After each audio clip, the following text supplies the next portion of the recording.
The night was a shroud of impenetrable darkness as Detective Samuel Monroe stood outside the imposing gates of the Manson Asylum for the criminally insane.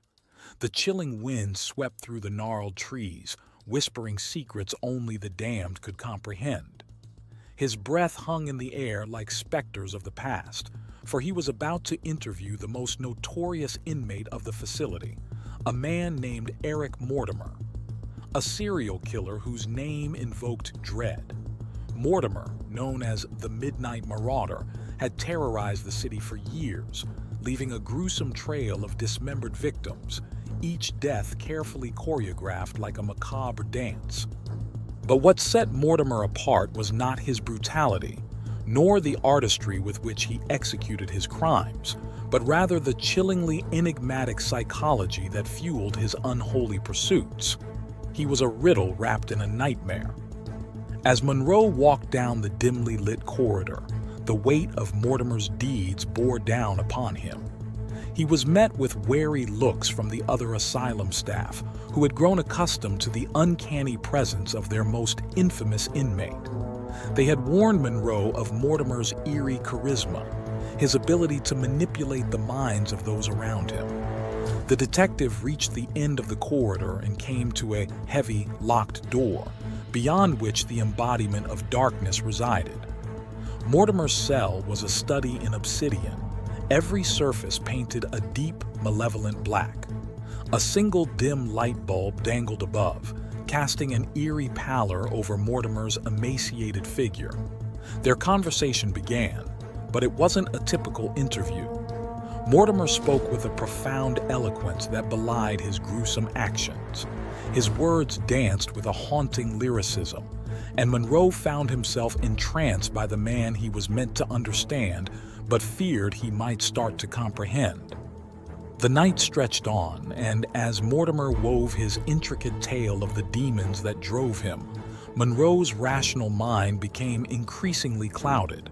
He delved deep into the psychology of a serial killer whose psyche was a labyrinth of shadows. It was like being trapped in a grotesque waltz, where the lines between hunter and hunted blurred. It was during the darkest hours of the night that Mortimer leaned closer, his eyes gleaming with a diabolical glint. He whispered, "Detective Monroe, the true demons are not the ones that drive me, but the ones that lie hidden within the minds of those who hunt me." Monroe felt an inexplicable dread, his heart pounding with fear and intrigue. Mortimer continued, revealing secrets that chilled Monroe's very soul. The detective was consumed by a gnawing doubt, a sense that he had fallen into a web of deception that was as intricate as the mind of the Midnight Marauder himself. When the conversation came to an end, Monroe left the asylum a changed man, haunted not only by the atrocities he had uncovered, but by the unsettling realization that Mortimer had left an indelible mark on his own psyche. As he stepped out into the chilling night, the world seemed different, and the line between sanity and madness blurred. He had danced with demons, and the dance was far from over.